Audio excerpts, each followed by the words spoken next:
Καλή σας ημέρα με φουρτούνες, κύριε Τζαβάρα. Εσείς θα τα ακούσετε, γιατί είσαστε και φίλος και είσαστε και πρώην Υπουργός Πολιτισμού και εμείς προσπαθούμε πολιτισμένα να συζητήσουμε, αλλά κάποια στιγμή το δίκαιο μας ξεπερνάει και τους ίδιους. Όχι, εντάξει, δεν βγαίνουν και αριθμοί με τίποτα. Δηλαδή, λοιπόν, όσες προσταθερέσεις και για το νέο σχήμα της ό,τι τρόπο να χρησιμοποιήσεις. Αλλά τέλος πάντων, εγώ θέλω να ρωτήσω κάτι άλλο. Μια που πιάσαμε αυτό, αφήστε το, δεν αφορά τον πολιτικό κόσμο. Τον πολιτικό κόσμο αφορά το γεγονός ότι μιλάμε για μεταρρυθμίσεις. Το φρέσκο γάλα είναι μέσα, το ψωμί είναι μέσα, αλλά και η παρφαρμακεία είναι μέσα. Οι υπουργοί όμως δεν συμφωνούν, κύριε Υπουργέ. Για το φρέσκο γάλα. Για το φρέσκο γάλα, για την παραφαρμακεία και τα υπόλοιπα. Καλά, ας καλημερίσουμε και τους υπουργούς. Κύριε Τζαβάρη, θα έρθουμε κατευθείαν να μας απαντήσετε σε αυτό που ρωτάει ο Γιάννης. Αλλά ας πούμε μια καλημέρα και στον κύριο Ντόλιο από το Πασόκ και στον κύριο Τσούκαλη από την Δημάρχη. Δημήτρης Μιχαλέλης από την Real News. Ναι. Λοιπόν, κύριε Τζαβάρα. Οι μεταρρυθμίσεις δεν προχωρούν. Η αλήθεια είναι ότι οι μεταρρυθμίσεις δεν προχωρούν τουλάχιστον με τους ρυθμούς που έπρεπε να προχωρούν.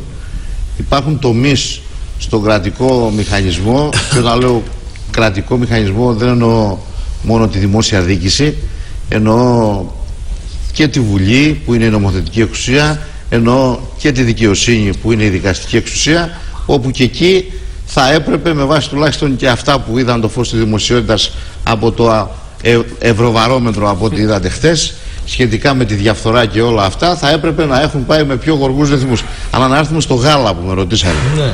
Εγώ θα συμφωνήσω μαζί σας το εξής, ότι το θέμα των μεταρρυθμίσεων είναι κάτι πολύ πιο πλούσιο, πολύ πιο σύνθετο, πολύ πιο πολύπλοκο, αλλά πολύ πιο αναγκαίο από ότι είναι μια διαμάχη για το πώς και κάτω από ποιες προϋποθέσεις το γάλα πρέπει να πουλιέται φρέσκο ή αλλά με συγχωρείτε, αν δεν βρίσκουν δύο υπουργεία στο γάλα, θα βρεθεί η λύση.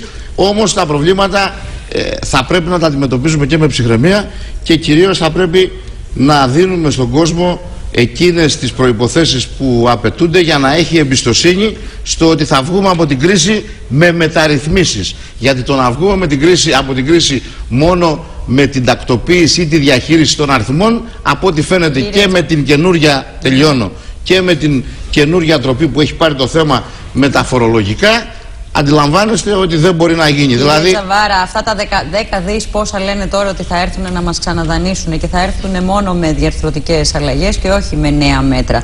Δεν θα μπορούσαμε εμείς τα 10 δις αυτά να τα έχουμε μαζέψει από εδώ και από εκεί, από τη φοροδιαφυγή, από αυτά που λέει ο κύριος Τσαχατζόπουλος τώρα, ότι σκιστείτε και μαζέψτε τα χρήματα από τους λογαριασμούς της Ελβετίας. Δηλαδή, πείτε μας, σας παρακαλώ πολύ. Ναι, κωμικοτραγικές, αλλά η ουσία. Καταρχάς, αυτά τα 10 δις από ό,τι θυμάστε, 10-11 δις, είναι αυτά τα οποία μας υποχρέωσαν να χρησιμοποιήσουμε για την επαναγορά των ομολόγων το Δεκέμβριο του 2012. Σωστά. Άρα λοιπόν είναι υποχρεωμένοι, και το υποχρεωμένοι το λέω με όλη τη νομική δέσμευση που έχει αυτός ο όρος, οι εταίροι μας να αντιμετωπίσουν αυτό το θέμα, και πιστεύω προς αυτή την κατεύθυνση θα υπάρξουν πολύ σαφείς και συγκεκριμένες εξελίξεις. Τώρα, για μένα όμως, επιμένω, το θέμα των μεταρρυθμίσεων, και συμφωνώ μαζί σας, είναι πολύ μεγάλο και ουσιώδες. Γιατί σε αυτή την ιστορία της κρίσης, αυτό που μας οδήγησε είναι πάνω απ' όλα το γεγονός ότι αυτός ο κρατικός μηχανισμός ήταν αγκυλωμένος, λειτουργούσε αναχρονιστικά, ήταν πελατειακά δομημένος ώστε να εξυπηρετεί συγκεκριμένες κατηγορίες ανθρώπων και ομάδων που είχαν σχέση με την εξουσία.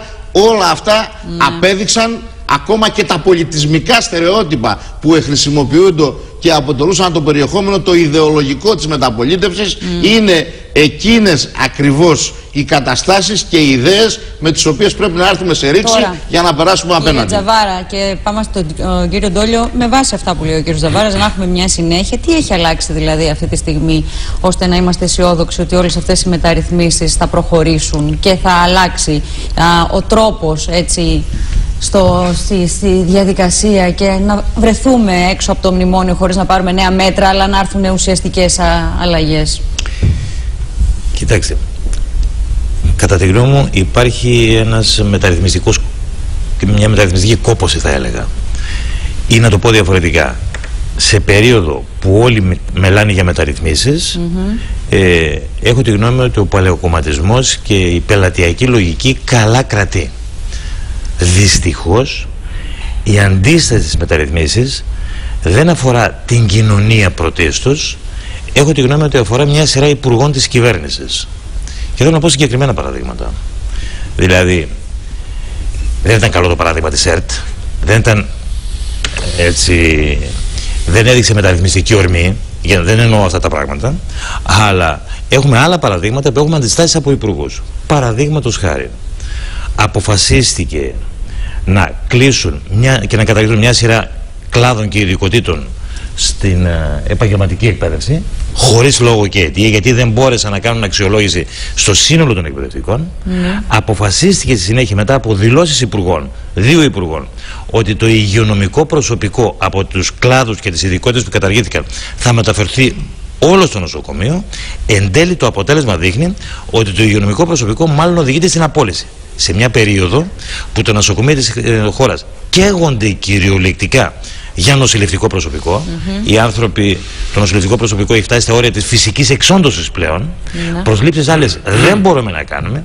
Οδηγούμε έναν κόσμο στην απόλυση, γιατί κατά τη γνώμη μου έπρεπε να τακτοποιήσουμε κάποιους άλλους. Τι λέει ο κύριος Μητσοτάκης? Ρουσφέτια δηλαδή τώρα μας λέτε, κύριε Ντόλιο, ότι είναι στη μέση? Εγώ λέω άλλες λογικές. Δεν θέλω να χρησιμοποιήσω εκφράσεις. Ναι, έτσι θα το καταλάβει ο κόσμος τώρα. Τα ρουσφέτια έχουν συνήθως προσωπικούς στόχους.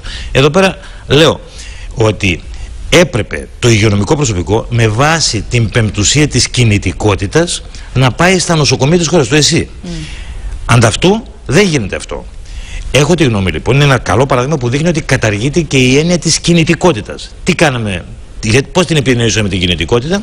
Είπαμε ότι θα αξιοποιηθεί το προσωπικό εκεί που πρέπει να αξιοποιηθεί, έτσι ώστε όχι απλώς να λειτουργούν καλύτερα οι υπηρεσίες του δημοσίου, κάποιες εξ αυτών λόγω της απαγόρευσης των προσλήψεων να μπορούν να έχουν μια υπόσταση, στοιχειώδη λειτουργία. Ακριβώς έτσι όπως το βάλατε μέσα στην δηλαδή υπάρχουν κουρασμένοι υπουργοί, κύριε Ντόλιο? Υπάρχουν υπουργοί που ανθίστανται και μπορώ να πω και άλλα παραδείγματα. Για ποιο λόγο όμως αντιστέκονται? Γιατί δεν το πιστεύουν. Γιατί στην έννοια της μεταρρύθμισης ο καθένας δίνει τη δική του έτσι μορφή. Η μεταρρύθμιση, κατά τη γνώμη μου, αυτή που έχω εγώ στο μυαλό μου τουλάχιστον, είναι κάτι προοδευτικό, με την έννοια ότι είναι αναγκαίο και δίκαιο. Να πω ένα άλλο παράδειγμα. Υπουργείο Εσωτερικών. Έχουμε 100.000 ανθρώπους στους θεσμούς του πρώτου, του δεύτερου βαθμού της τοπικής αυτοδιοίκησης και της αποκεντρωμένης διοίκησης, και ακόμη δεν έχει γίνει καμιά αξιολόγηση ούτε καν δομών και φορέων. Όλα αυτά τα οποία ακούγονται ότι γίνονται, ότι θα γίνουν κτλ. Είναι εντελώς στον αέρα, είναι φλιναμφήματα. Είναι βέβαιο πλέον ότι θα μεταφέρονται όλα για μετά τις εκλογές και για μετά τις ευρωεκλογές. Ναι, για μετά τις ευρωεκλογές, και φυσικά κανείς δεν ξέρει, εάν φτάσουμε πάλι στο χείλος του γκρεμού, τι απόφαση θα πάρουμε. Να σας θυμίσω μερικές ανόητες αποφάσεις. Η κατάργηση εν μια νυχτή της Δημοτικής Αστυνομίας. Η κατάργηση εν μια νυχτή των σχολικών φυλάκων. Οι προκρούστιες λογικές, οι οποίες υιοθετούνται όταν την τελευταία στιγμή πρέπει να αποφασίσουμε κάτι. Δεν έχουν προετοιμαστεί. Έτσι και αναφερθήκατε σε αυτό. Έχω λοιπόν τη γνώμη. Έτσι, ήταν μια απόφαση η οποία. Γιατί η απόφαση για το λουκέτο στην ΕΡΤ έχει καταγραφεί ως μια λύση η οποία δεν είχε έτοιμο ήταν πλάνο. Ήταν προκρούστια λογική, ήταν κλασική περίπτωση αντιμεταρρύθμισης. Και μπορώ να σας πω και άλλα παραδείγματα για τον τρόπο με τον οποίο λειτουργούν οι υπουργοί. Στην Επιτροπή της Βουλής της Δημόσιας Διοίκησης ήρθε προχθές ο Υπουργός Εσωτερικών. Ακούστε τώρα. Υπουργός Εσωτερικών. Ο αρμόδιος, ο πιο αρμόδιος. Και λέει μεταξύ των άλλων ότι εντάξει, κάνουμε μια επιτροπή η οποία θα κάνει μια αποτίμηση του Καλλικράτη, αν και η προσωπική μου γνώμη, Υπουργός Εσωτερικών, η προσωπική μου γνώμη είναι να διασπαστεί η Λέσβος, να διασπαστεί και η Ρόδος, να διασπαστούν και άλλα νησιά. Ξέρετε, η προσωπική μου γνώμη είναι να ξαναδούμε και την περιφέρεια του Αιγαίου, να διασπαστεί και αυτή. Για το Θεό. Αυτά είναι αιτήματα για το Θεό. Όμως το Πασόκ εδώ ευθύνεται με μια βαρυτάτη, πολύ βαρυτάτη, αρνητική συμβολή στη μεταρρύθμιση. Γιατί αντιδράσατε στην μεταρρύθμιση του εκλογικού συστήματος της τοπικής αυτοδιοίκησης. Δεν το ξέρετε καλά, κύριε Ζαβάρα. Δεν το ξέρετε καλά, μιλάτε για πράγματα. Αυτό ξέρω. Μιλήσαμε για συγκεκριμένα υπουργεία, κύριε Ντόλιο. Ο αποκομματισμός της τοπικής αυτοδιοίκησης δεν γίνεται. Αυτό που λέει ο κύριος Ζαβάρας δεν έχει καμιά σχέση με την πραγματικότητα. Είναι ακριβώς το αντίθετο. Πάμε γρήγορα στη Ακριβώς το αντίθετο και το δημοσίως. Πάμε γρήγορα στη τηλεφωνική μας γραμμή να μιλήσουμε με τον Υπουργό Γιατί τουλάχιστον είναι δεδομένο να μας δώσει να τη βάλετε άνω τελεία, λοιπόν, γιατί κύριε Γεωργιάδη, δώστε μας την εικόνα που έχετε εσείς από το νησί που επισκεφθήκατε και κυρίως κατευνάσατε, θέλω να πω, τις ανησυχίες των λειξουργητών, οι οποίοι φοβήθηκαν ότι θα κλείσει το νοσοκομείο. Λοιπόν, από το νησί αντέχει. Είναι εντυπωσιακό το πώς έχει αντέξει το νησί αυτό, εάν σκεφτεί κανείς ότι έζησε δύο πραγματικά μεγάλους σεισμούς. Για να καταλάβει ο κόσμος, και οι δύο σεισμοί, ο καθένας ξεχωριστά, είναι μεγαλύτερος από αυτό που ζήσαμε στην Αθήνα το 99. Το γεγονός λοιπόν ότι με αυτούς τους δύο τρομερούς σεισμούς οι ζημιές είναι αυτές που είναι, δεν έχουμε κανένα ανθρώπινο θύμα ούτε καν κανένα σοβαρό τραυματισμό, αυτό δείχνει ότι το νησί ήταν πολύ καλά θωρακισμένο. Και οι κάτοικοι γενικώς είναι ψύχρεμοι και το ηθικό τους είναι υψηλό. Βεβαίως υπάρχουν άνθρωποι που είναι εκνευρισμένοι και πολύ στεναχωρημένοι και με σπασμένα τα νεύρα, διότι κάποιοι έχουν χάσει τα σπίτια τους, κάποιοι αναγκάστηκαν να μείνουν πολλές μέρες έξω. Και συνεχίζουν, κύριε Υπουργέ, και είναι φυσιολογικό αυτό με την σεισμική δραστηριότητα. Προφανώς δεν μπορείς να φτιάξεις τα σπίτια τη μια μέρα στην άλλη τους ή άλλους. Να ξέρετε, έχουν μεγάλες μιας σπίτια, κυρίως στο Λιξούρι. Αυτά σπίτια μας που είναι παλιά, δηλαδή αυτά που ήταν χτισμένα με τον παλιό οικοδομικό κανονισμό, που έχουν τις πιλωτές, για να καταλάβετε, εκεί έχουν γίνει οι ζημιές. Τα νέα σπίτια που ήταν φτιαγμένα με τον νέο οικοδομικό κανονισμό είναι όλα μια χαρά, δεν έχουν ούτε γρατζουνιά. Ωραία, πάμε στα υγειονομικά. Είσαστε ικανοποιημένος από την υγειονομική κάλυψη του πληθυσμού στο νησί? Από πλευράς υγειονομικής είναι στο νησί καλύτερη παρά ποτέ. Επί τη ευκαιρία του σεισμού εκταμιεύσαμε 400.000 ευρώ και εγκαινιάσαμε ήδη τη νέα πτέρυγα Βεργοτή στο νοσοκομείο Αργοστολίου, κάτι που εκκρεμούσε πολλά χρόνια. Αν το δείτε, αν βάλω στην Αθήνα έχουμε τόσο ωραίο νοσοκομείο. Ήδη μάλιστα χθες έγινε και η πρώτη γέννα στο νέο μευτήριο. Εγκαινιάστηκε με ένα χαρμόσυνο γεγονός. Μάλιστα. Έχουμε ενισχύσει πάρα πολύ το ιατρικό προσωπικό, έχει πάει κλιμάκιο του Κελπνό. Από σήμερα θα πηγαίνουν και κλιμάκια γιατρών και στα χωριά για να ενημερώνουν τους κατοίκους και να κάνουν προληπτικές εξετάσεις. Νομίζω ότι σε γενικές γραμμές από πλευράς Υπουργείου Υγείας. Άρα, κύριε Γεωργιάδη, μας λέτε ότι κάποιοι κάτοικοι οι οποίοι έχουν κάποια πάθηση, κάποια αρρώστια και τους είδαμε εχθές μέσα από το γυμναστήριο να λένε ότι ήταν μια κυρία, χρειαζόταν οξυγόνο και προσπαθούσε να βρει μια θέση στο νοσοκομείο γιατί πραγματικά την είχε ανάγκη, λέτε ότι απλώς δεν είναι πληροφορημένοι και δεν υπάρχει θέμα. Υπάρχουν κενά και έτοιμα πολλά κρεβάτια. Μάλιστα. Είναι αδύνατο να ψάξει κάποιος στο νοσοκομείο του Αργοστολίου να βρει κρεβάτι και να μην βρει αυτή τη στιγμή. Άρα δηλαδή λέτε ότι είναι έλλειψη πληροφόρησης ενώ υπάρχει διαθεσιμότητα? Δεν είδα τη συγκεκριμένη κυρία για να μπορώ να πω σε ποια αναφέρεται. Σας λέω ότι τα νοσοκομεία είναι παντελώς έτοιμα. Ναι, και κάτι άλλο ακόμα, κύριε Γεωργιάδη, και προφανώς επειδή εσείς είστε άνθρωπος που ψάχνετε πολύ τα πράγματα και ενημερώνεστε, υπάρχουν περιπτώσεις ανθρώπων ηλικιωμένων που είναι ανήμποροι να μετακινηθούν, μεγάλοι σε ηλικία, παππούδες, γιαγιάδες, είναι στα σπίτια τους. Προφανώς μπορεί να είναι σε χωριά και όχι μέσα στο ναστικό ιστό, οι οποίοι δεν μπορούν να μετακινηθούν, είναι με το φόβο ότι μπορεί να ξαναγίνει ένα σεισμός ή μετασεισμοί και στο οίκημα αυτό που βρίσκεται και έχει ήδη υποστεί ζημιές, πρέπει να μετακινηθούν, αλλά πρέπει να τους δοθεί ο τρόπος. Και προφανώς πρέπει να μετακινηθούν γιατί αυτοί ως ανήμποροι πρέπει να πάνε στο νοσοκομείο. Είναι κατάκητοι. Ξαναλέω. Και τώρα που επαναλειτουργεί το νοσοκομείο Λιξουρίου θα υπάρχουν πολλά διαθέσιμα κρεβάτια στο Λιξούρι, όπου είναι και το βασικό πρόβλημα, γιατί εκεί έχει χτυπήσει περισσότερο σεισμός. Αλλά και στο Αργοστόλιο έχουμε πολλά κενά κρεβάτια. Αυτό σημαίνει ότι αν κάποια οικογένεια κρίνει ότι πρέπει να μεταφέρει κάποιον στο νοσοκομείο, μπορεί να το κάνει. Κύριε Υπουργέ, παρακολουθήσατε, υποθέτω, την συζήτηση εδώ που είχαμε με τον πρώην Υπουργό από το ΠΑΣΟΚ, τον κύριο Ντόλιο, ο οποίος μίλησε για μεταρρυθμιστική κόπωση και έφερε συγκεκριμένο παράδειγμα τους καθηγητές της μέσης εκπαίδευσης που έχουν ιατρικό νοσηλευτικό, οι οποίοι μπορούν να απορροφηθούν από το Υπουργείο Υγείας. Υπήρχε η δέσμευση από το Υπουργείο σας ότι θα απορροφηθούν αυτοί οι καθηγητές, αλλά δεν έχει γίνει τίποτα και σε πολύ λίγο διάστημα θα δουν την έξοδο της απόλυσης. Με αυτούς τι γίνεται? Είναι ένα θέμα που αφορά κυρίως το Υπουργείο Παιδείας και Διοικητικής Μεταρρυθμίσεως. Έτσι είναι ακριβώς. Και όχι το Υπουργείο Υγείας. Εμείς ως Υπουργείο Υγείας έχουμε κενά και έχουμε πει με ποιες διαδικασίες μπορούμε να πάρουμε κόσμο. Αν δεν έρχονται σε εμάς, αυτό οφείλεται σε. Ναι, αλλά δεν πρέπει να υπάρχει μια συνεργασία, κύριε Γεωργιάδη, ανάμεσα στα δύο Υπουργεία? Άμα εσείς λέτε ότι έχουμε κενά και εκείνοι έχουν ανθρώπους οι οποίοι έχουν βρεθεί και οδηγούνται προς την έξοδο. Δεν είναι τόσο απλό. Δηλαδή? Δεν είναι τόσο απλό, γιατί το Υπουργείο Διοικητικής Μεταρρυθμίσεως έχει και τις δικές του δεσμεύσεις. Και μέσα στο χώρο της παιδείας έπρεπε να υπάρξουν συγκεκριμένες δεσμεύσεις για το ποιος θα μετακινηθεί πού. Δεν είναι τόσο Όταν λέτε δεσμεύσεις, εννοείτε τι? Βάσει προγραμματισμού ή βάσει απολύσεων, οι οποίοι πρέπει να προσμετρηθούν? Βάσει προγραμματισμού. Ναι, μισό λεπτό, κύριε Τσούκαλη, πάνω σε αυτό. Μου κάνει εντύπωση, κύριε Γεωργιάδη, που είσαστε ακίνητος, πάτε σε όλα τα νοσοκομεία, πάτε παντού. Στο Υπουργείο αυτό για να καλύψετε τις θέσεις, γιατί δεν πάτε για παράδειγμα? Αλλά προσέξτε, δεν είναι τόσο απλό. Γιατί, θα το πω πολύ απλά και το καταλάβετε πολύ εύκολα. Όταν λέμε ότι τους γιατρούς του ΕΟΠΗ για να τους πάρουμε στα νοσοκομεία πρέπει να τους περάσουμε μέσα από συγκεκριμένη διαδικασία κρίσεως των γιατρών του ΕΣΥ. Ναι, συμφωνούμε. Δεν μπορούμε να πάρουμε γιατρούς από το Υπουργείο Παιδείας να τους πάμε στα νοσοκομεία χωρίς την αντίστοιχη κρίση. Αυτό ισχύει για τους καθηγητές, δηλαδή λέτε? Θα ήταν σαν να λέγαμε ότι δεχόμαστε το πτυχίο που έχει ο κ. δίδασκε σε μια σχολή του Υπουργείου Παιδείας ως έγκυρο και ικανό για να μπει κάποιος στο νοσοκομείο, αλλά δεχόμαστε το αντίστοιχο πτυχίο που έχει γιατρός του ΕΟΠΗ, που είναι αντίστοιχο πτυχίο. Και μάλιστα δούλευε και στην υγεία, εντάξει, όσο στην πρωτοβάθμια, και να θέλει να μπει στο ΕΣΥ. Κύριε Γεωργιάδη, μισό λεπτό, γιατί δεν μπορούμε να κάνουμε 2 μέτρα και 2 σταθμά.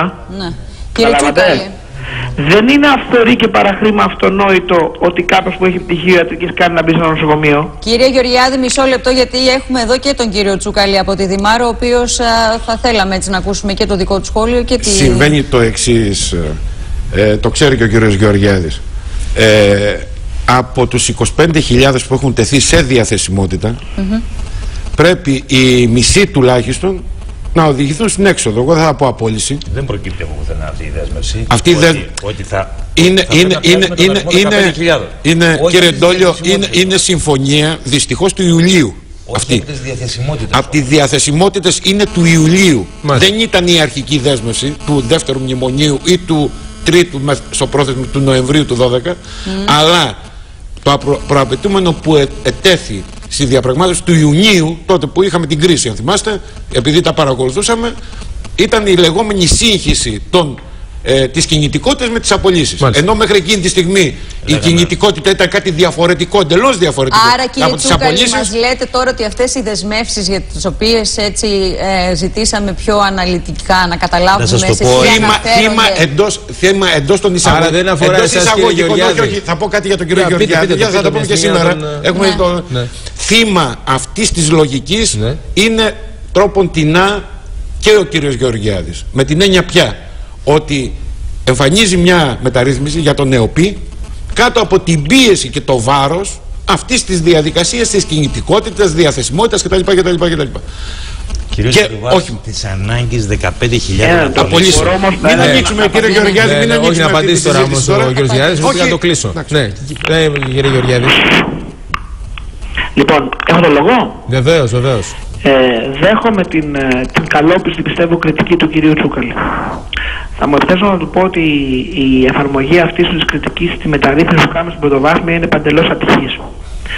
Η μεταρρύθμιση στην πρωτοβάθμια δεν υπάρχει στο μνημόνιο, δεν γίνεται κατ' επιταγή της Τρόικας, δεν συνδέεται σε κανένα σημείο με τις μνημονιακές υποχρεώσεις της χώρας. Δεν καταλάβατε τι είπα. Είστε έξυπνος.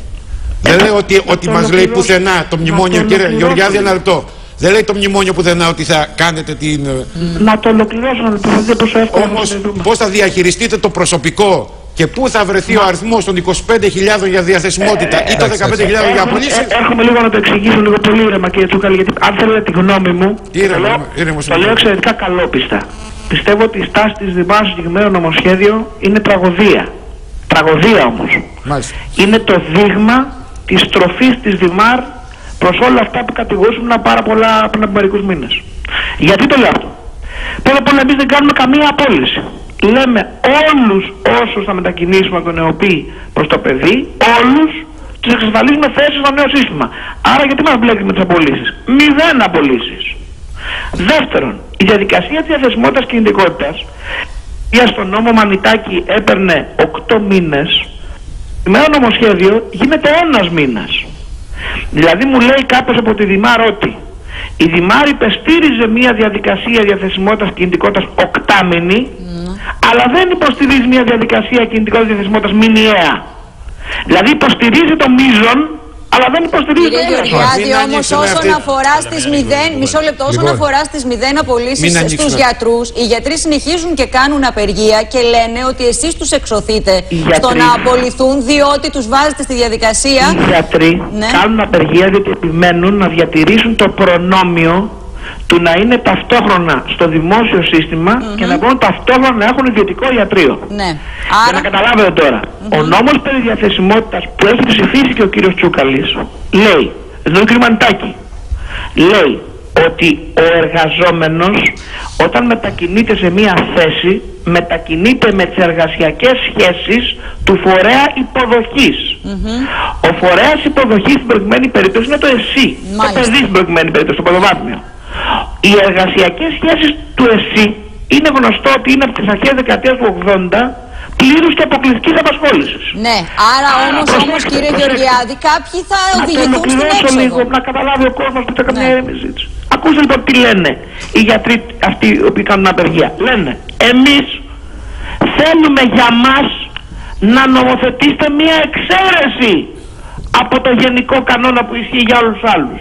Και εμείς ειδικά να μην υπαχθούμε στις εργασιακές σχέσεις του φορέα υποδοχής, αλλά για μας ειδικά να φτιάξει ένα ξεχωριστό τρόπο. Σημειώστε ότι η Δημάρ ως κόμμα έχει ταχθεί πολλά και στο παρελθόν υπέρ των εργασιακών σχέσεων της πλήρους και αποκλειστικής απασχόλησης για το ΕΣΥ. Και ο ΣΥΡΙΖΑ ως κόμμα. Και να κλείσουμε με αυτό, κύριε Γεωργιάδη, κύριε Υπουργέ, σας παρακαλώ να ολοκληρώσουμε αυτό. Άρα λοιπόν, τον παραλογισμό. Ναι. Εμείς νομοθετούμε στο 1/8 του χρόνου της διαθεσιμότητας της Δημάρ με τις μηδενικές απολύσεις και με τις εργασιακές σχέσεις που προτείνει η Δημάρ. Λοιπόν, σας ευχαριστώ. Τώρα η Δημάρ για να γίνει ουρά του Τσίπρα και μου λέει όχι. Με συγχωρείτε, αυτό είναι τραγωδία. Σας ευχαριστούμε πολύ, κύριε Γεωργιάδη. Θα απαντήσετε, κύριε Τσούκαλη, γιατί προκληθήκατε. Πάμε όμως γρήγορα στην Τίνα Τσουκαλά, σας παρακαλούμε. Να ακούσουμε την Τσουκαλά, η συνάδελφος, θα μας δώσει τώρα την είδηση από ό,τι μας πληροφορούν από το Control ότι επιστρέφει στην Αθήνα ο Άγγελος Φιλιππίδης. Καλημέρα. Καλή σας ημέρα. Από ώρα σε ώρα αναμένεται να επιστρέψει στη χώρα μας ο Άγγελος Φιλιππίδης, σύμφωνα με τον Έλληνα συνήγορό του, τον κύριο Βαρλάμη. Ο πρώην πρόεδρος του Ταχυδρομικού Ταμιευτηρίου αναμένεται να φτάσει τις επόμενες ώρες στη χώρα μας προκειμένου να εμφανιστεί ενώπιον του ανακριτή. Να θυμίσουμε ότι το τουρκικό δικαστήριο τον άφησε ελεύθερο για κρίνοντας ότι δεν μπορεί ομόφωνα ότι δεν θα κάνει δεκτό το αίτημα έκδοσης στη χώρα μας. Ωστόσο εκκρεμεί και δεύτερο ένταλμα σύλληψης σε βάρος του Άγγελου Φιλιππίδη. Οπότε κύριε Τσουκαλά, στο αεροδρόμιο που θα αφιχθεί ο Άγγελος Φιλιππίδης θα τον αναμένει η δικαιοσύνη με 2 εντάλματα για να τον οδηγήσει κατευθείαν στα κεντρικά. Ήδη θα τον αναμένει η δικαιοσύνη ή ο ίδιος θα εμφανιστεί ενώπιον των ανακριτών. Όχι, να το δούμε αυτό, γιατί είναι 2 εντάλματα. Θα τον περιμένει προφανώς η δικαιοσύνη στο αεροδρόμιο. Θα περιμένει να εμφανιστεί όποτε είναι ο Άγγελος Φιλιππίδης. Αυτό είναι το αναμενόμενο. Μάλιστα, ωραία. Σας ευχαριστούμε, Τίνα Τσουκαλά, να είσαι καλά. Λοιπόν, μιλάτε μεταξύ σας και ακούγεστε, ενώ είσαστε πολύ έμπειροι και οι δύο από τα τηλεοπτικά τραπέζια. Λοιπόν, θα έρθουμε σε εσάς, αλλά έχουμε βέβαια και τον Δημήτρη τον Μιχαλίδη, που δεν έχει μιλήσει. Οπότε λίγο να απαντήσετε σύντομα, κύριε Τσούκαλη. Απλώς όταν συνομιλεί κάποιος με τον κύριο Γεωργιάδη, δεν δίνεται η δυνατότητα και φεύγουμε. Εντάξει, ήταν και στο τηλέφωνο, δεν έχουμε τη δυνατότητα να κάνουμε τώρα. Ναι, στο τηλέφωνο ήταν, αλλά την. Ναι, γι' αυτό λοιπόν θα απαντήσει. Η παρέμβασή του την έκανε με τον γνωστό τρόπο. Όχι και με τον γνωστό τρόπο. Άρα αυτή ήταν η απάντησή του. Λοιπόν, Δημήτρη Μιχαλέλη. Με τον γνωστό τρόπο. Ένα επιχείρημα το οποίο ήταν ορθολογικά τεκμηριωμένο. Συγγνώμη, Κώστα μου, και με συγχωρείς που σε λέω έτσι. Όχι, είμαστε φίλοι. Ανέφερε το θέμα των διαθεσιμοτήτων, ότι η Δημοκρατική Αριστερά ψήφισε τη διαθεσιμότητα. Βεβαίως. Ευτυχώς που δίπλα από τον κύριο Ντόλιο. Η διαθεσιμότητα ήταν 12 μήνη, στη λογική ότι μέσα στους 12 μήνες αξιολογούνται οι υπάλληλοι και επανατοποθετούνται. Αυτή ήταν η λογική. Όλοι οι υπάλληλοι. Όλοι οι υπάλληλοι. Η διαθεσιμότητα δεν οδηγεί στην έξοδο ουσιαστικά. Όχι, απολύτως. Μπορεί και να οδηγήσει. Μπορεί και όχι. Μπορεί. Η πρώτη λοιπόν κινητικότητα. Όμως δεν έχουμε συμφωνήσει, συγγνώμη, μια κουβέντα μόνο, ότι θα απολύσουμε κόσμο μόνο από αυτούς που τέθηκαν σε διαθεσιμότητα. Αυτό είναι μια αδυναμία το να ψάξουμε σε όλο τον κορβανά του δημοσίου. Ακριβώς. Πάμε στους διαθεσιμότητες. Ακριβώς. Τελικά, Δημήτρη Μιχαλέλη, έχω καταλάβει ότι αυτοί οι οποίοι απολύθηκαν είναι όσοι απολύθηκαν στον τόπο.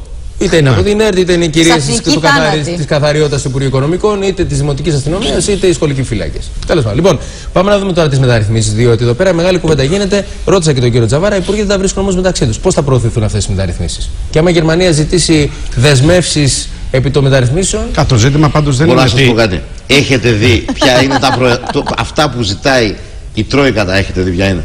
Ναι. Εγώ έτυχε να ρίξω στις κυριακάτικες εφημερίδες μια ματιά. Και πραγματικά. Είναι εύκολα. Όχι απλώς είναι εύκολα. Είμαι και υπέρ αυτών. Παραδείγματος χάρη. Πολύ απλά πράγματα. Να ανακοινώνονται οι προσλήψεις στη Βουλή. Ποιος δεν το θέλει αυτό το πράγμα? Εγώ δεν μπορώ να αντιληφθώ γιατί αυτό δεν έχει γίνει. Τα είδατε αυτά, τα είδες Νίκο αυτά? Τα οποία δεν είναι Όσα μου έχουμε δει πολύ περισσότερα.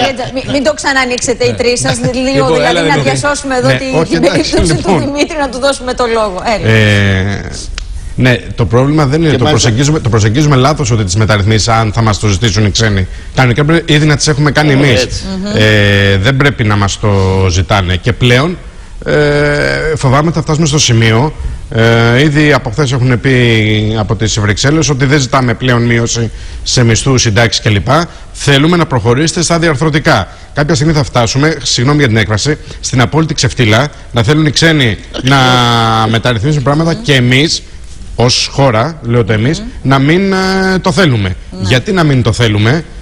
Είπε ο κύριος Ντόλιος ότι υπάρχει μεταρρυθμιστική κόπωση. Κόπωση στα λόγια. Γιατί στην πράξη δεν υπάρχει. Ακόμα και ο Καλλικράτης που είπε, ήταν μια εξαιρετική ιδέα στη σύλληψή της, ήταν όμως, επίσης συγγνώμη την έκφραση, άθλιος στην εφαρμογή του. Στη Μυτιλήνη, για παράδειγμα, από όπου προέρχομαι, διαλύθηκε το κράτος εκεί πέρα. Διότι από το ένα χωριό για να πάνε στο κέντρο θέλουν 3 ώρες. Στην Πεντέλ, γιατί χρειάζεται να πάνε στο κέντρο? Πηγαίνετε στους πολίτες. Γιατί οι ντόπιοι, θα σας πω. Ποιος το απαγόρευσε να εξυπηρετηθούν στον τόπο? Προβλέπει, κοιτάξτε να δείτε. Διότι θα σας πω, διότι από το Σίγρη για να πάνε. Η μεταρρύθμιση συντεταγμένη που έγινε στη χώρα, την απαξιώνουμε αβασάνιστα.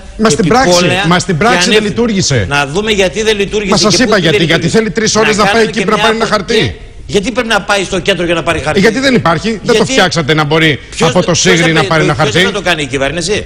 Ο Δήμος τι κάνει εκεί? Πώς απαγορεύεται? Από πού απαγορεύεται? Του δώσατε τα όπλα η κεντρική εξουσία? Όχι. Όλες τις δυνατότητες. Σας παρακαλώ. Όχι. Να σας πω, όχι, κάνετε απολύτως λάθος. Εγώ κάνω απολύτως λάθος. Ναι, κάνετε λάθος. Σας λέω, το ξέρω απολύτως καλά.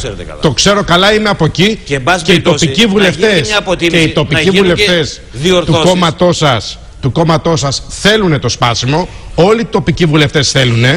Στην περιοχή που ζω, στην Πεντέλη, έχουμε μια περιοχή, τον Τράφη που είναι στα βουνά και είναι στη Ραφίνα. Έχουν γκρεμιστεί δρόμοι, δεν πάει κανείς να τους φτιάξει. Γιατί?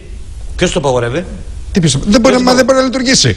Έτσι όπως έγινε η σύνδεση. Καμία σχέση δεν έχει η Ραφίνα, το Πικέρμι με τον Τράφη. Η παραλία με το βουνό. Πώς θα λειτουργήσει? Και τι όπλα τους δώσατε? Την ώρα που συζητάμε, που κεντρικό μας θέμα είναι η μεταρρύθμιση. Το χειρότερο που μπορούμε να κάνουμε είναι να ρίξουμε στον ΚΕΑΔΑ μεταρρυθμίσεις οι οποίες έχουν γίνει, έχουν αποδώσει. Σας είπα, όχι, δεν έχει απεδώσει σε αυτό το σημείο. Έχουν αποδώσει και οι οποίες θα συνοδεύσουν τη χώρα για 50 χρόνια. Εκείνο το οποίο λέω, να γίνει μια επιτροπή και έγινε στη Βουλή, μια επιτροπή αποτίμησης του Καλλικράτη γενικά. Και κοιτάξτε να δείτε, για το Θεό, έχουν γίνει κέρυες αλλαγές. Παραδείγματος χάρη, αυτή η ιστορία, οι σύμβουλοι των υπουργών και οι υπουργοί της κεντρικής κυβέρνησης να μοιράζουν και να ελέγχουν τα κονδύλια των δημοσίων επενδύσεων σε όλη τη χώρα έχει τελειώσει. Σήμερα πήγαν στους φυσικούς θεσμούς της ελληνικής περιφέρειας. Για αυτές τις αλλαγές που αλλάζουν στην πεμπτουσία του τη λειτουργία του πολιτικού συστήματος δεν μιλάει κανείς. Πιάνουμε κάποια υπαρκτά ζητήματα. Το νέο ΕΣΠΑ, ότι προωθεί την περιφερειακή συνεργασία, δεν έχει να κάνει με την πολιτική. Από έξω είναι προωθείται αυτό το πράγμα. Από τις Βρυξέλλες είναι. Ποιο? Το νέο ΕΣΠΑ, το ότι προωθεί την περιφερειακή συνεργασία των Δήμων, για παράδειγμα, δεν έχει να κάνει με απόβαση της κεντρικής εξουσίας. Έχει να κάνει με το σύστημα διοίκησης των Βρυξέλλων και πολύ σωστά. Όχι, κάνετε λάθος και εδώ. Συγγνώμη έτσι για τη χρησιμοποίηση. Να σας πω το εξής. Ότι η Ελλάδα είναι η μοναδική χώρα η οποία στη διαχείριση των ΕΣΠΑ έχει τομεακά προγράμματα. Τα υπουργεία δηλαδή να αποφασίζουν ποια έργα θα γίνουν στην Αλεξανδρούπολη. Και γιατί αυτό, κύριε Ντόλιο? Γιατί είναι η μόνη χώρα, η Ελλάδα, που δεν έχει ουσιαστικά δομή περιφερειακής διοίκησης. Ακριβώς. Στην Ιταλία, παραδείγματος χάρη, στην Ισπανία, πάμε να τα φτιάξουμε αυτά. Τα προγράμματα δεν είναι σε επίπεδο ισπανικό-πανισπανικό, είναι σε επίπεδο Ανδαλουσίας, Καταλωνίας. Στην Ελλάδα εδώ πέρα δεν το θέλουμε, γιατί το πολιτικό σύστημα είναι η Ελλάδα μια περιφέρεια. Πριν μου είπατε ότι ήταν πολύ σωστά και το φτιάξαμε, τώρα μου λέτε ότι δεν έχουμε περιφερειακή διοίκηση. Και από τα δύο συμβαίνει. Μα είναι η μόνη αλλαγή η οποία έγινε και προχωράει. Μα είπε ο κ. Τσούκαλης ότι δεν έχουμε. Ουσιαστικά δεν λειτουργεί με τη μορφή που λειτουργεί στην Ευρώπη. Δημήτρη, να σε αφήσουμε να ολοκληρώσεις έτσι. Όχι, είναι χρήσιμη η κουβέντα. Όχι, εν πάση περιπτώσει θέλω να πω ότι για να γυρίσουμε στο κεντρικό, οι μεταρρυθμίσεις δεν μπορεί να μας το ζητάνε ή να επιβάλλονται. Τις έχει ανάγκη η κοινωνία. Έχει φτάσει πλέον στα όρια της. Οι αριθμοί. Άρα όταν μας επιβάλλουν είναι καλύτερα. Δεν τους κάνουμε κιόλας. Πάνε πιο γρήγορα.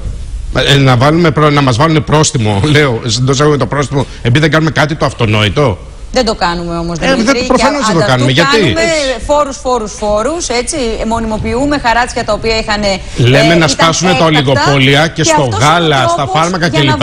Δεν το συζητάμε, για παράδειγμα. Ας το συζητήσουμε. Αυτός είναι ο τρόπος, ο εύκολος, προφανώς. Τελευταία στιγμή, αφού δεν έχουμε κάνει όλα τα άλλα, πάμε και βρίσκουμε ένα φόρο και καλύπτουμε το κενό που μας λείπουν τα χρήματα. Τώρα τελειώσαν οι φόροι, νομίζω. Τι τελειώσαν?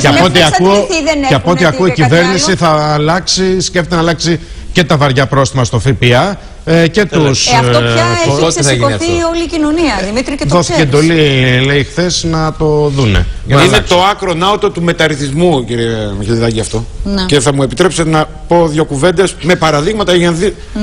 Πού βρισκόμαστε τώρα με αυτά τα θέματα που λέτε τα φορολογικά. Είμαστε στο Φεβρουάριο και ακόμα δεν ξέρουμε τι θα ισχύσει για τις αποδείξεις. Έτσι. Δεύτερον, είμαστε στο Φεβρουάριο και μια μεγαλεπίβολη, μεγαλόπνοη εξαγγελία του 2010 για ηλεκτρονική διασύνδεση των ταμειακών μηχανών με σερβερ στη Γενική Γραμματεία Πληροφοριακών Συστημάτων έχει παραπευθεί στις καλένδες. Είμαστε στο Φεβρουάριο και τώρα, 2 μήνες μετά την ψήφιση του νόμου, λέμε ότι τα πρόστιμα που είχαμε επιβάλει τότε, που είχαμε ορίσει, είναι εξοδοτικά. 2 μήνες μετά. Να θυμίσω ότι μέσα στη Βουλή υπήρξε εξέγερση βουλευτών και της Νέας Δημοκρατίας και του ΠΑΣΟΚ, αναφέρομαι στην πλειοψηφία, για τα πρόστιμα. Τότε το Οικονομικό Επιτελείο λέγει όχι, είναι. Κάναμε κάποιες προσαρμογές. Τώρα λοιπόν ερχόμαστε να τα αλλάξουμε. Είμαστε το Φεβρουάριο και ακόμα δεν έχουμε ουσιαστικά. Έχει κινηθεί. Αυτό είναι το θέμα μας. Κύριε Τζαβάρα, μην ανοίξουμε αυτό. Μην ανοίξουμε απλώς περιγράφουμε. Είναι και αυτό το θέμα μας. Είναι και αυτό το θέμα μας. Ποια είναι η κατάσταση. Και θα σας πω γιατί. Και να καταλήξουμε το εξής. Γιατί καρτερικά υπομένω εδώ. Ζούμε στον αστερισμό της καταστροφής ή, αν θέλετε, του σεισμού της Κεφαλονιάς. Πάντα λέγαμε και με ερωτήσεις και τα λοιπά ότι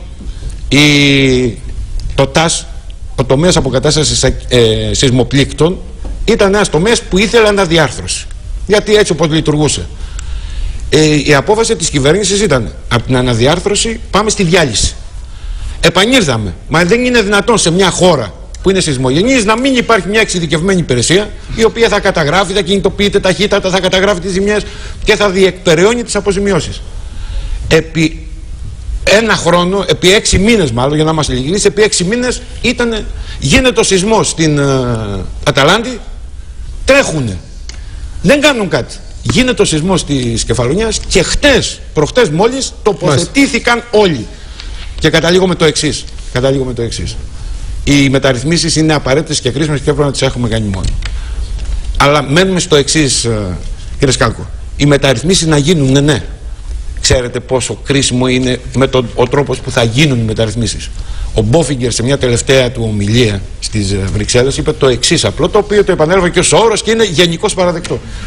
Σε περίοδο εφαρμογής μέτρων περιστολής, προγραμμάτων περιστολής, σε περίοδο δηλαδή που είναι μια χώρα και μια κοινωνία σε κρίση, σε μια περίοδο όπου υπάρχει λιτότητα από άκρη κάτω, η προσπάθεια μεταρρυθμίσεων πάρα πολλές φορές τρευλώνεται και οδηγεί στο αντίθετο αποτέλεσμα αυτό που επιδιώκεις. Εάν δεν έχεις πρόγραμμα, συγκεκριμένη διαδικασία να το επιβάλλεις, αλλά το επιβάλλεις με τη βία, Να ρωτήσω λοιπόν, γιατί κύριε Τζαβάρα τα ψηφίζετε και μετά τρέχετε να τα διορθώσετε? Ναι, θα σας απαντήσω σε αυτό που μου λέτε, αφού προηγουμένως μου δώσετε τη δυνατότητα να σχολιάσω αυτά που άκουσα. Την έχετε. Πρώτον, θα ήθελα, κύριε Τσούκαλη, να σας πω το εξής. Και νομίζω ότι το ξέρετε καλύτερα από τον καθέναν. Ουδέποτε αποφασίστη το κλείσιμο των ΤΑΣ.